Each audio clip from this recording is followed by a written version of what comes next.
Militer Rusia memperbarui informasi operasi militer khusus di Ukraina dalam 24 jam terakhir. Juru bicara militer Rusia Letnan Jenderal Igor Konashenkov 1 Oktober merilis serangan artileri masif ke unit-unit dari Brigadi Pertahanan Teritorial ke-110 di dekat Novopol, Republik Rakyat Donetsk, menewaskan lebih dari 100 nasionalis Ukraina, 2 tank, dan 6 kendaraan bermotor. Serangan presisi tinggi Angkatan Udara Rusia ke markas sementara Batalion Kedua dan Batalion Artileri Roket dari Brigadi Mekanik 65 Ukraina dekat Zaporozhye mengakibatkan eliminasi hingga 60 prajurit dan 10 unit peralatan militer, serta dari 2 sistem roket peluncuran ganda HIMARS buatan Amerika Serikat.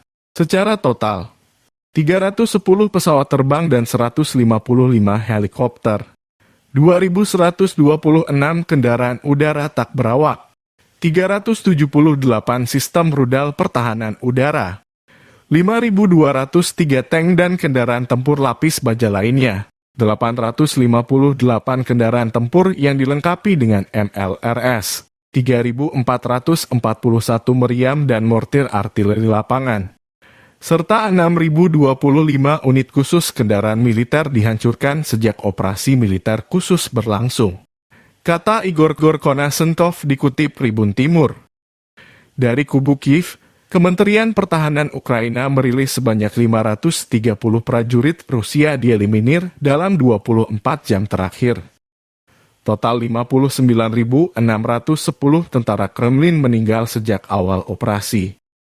Ukraina juga merayakan keberhasilan merebut Liman dan memukul mundur pasukan Vladimir Putin. Terima kasih sudah nonton.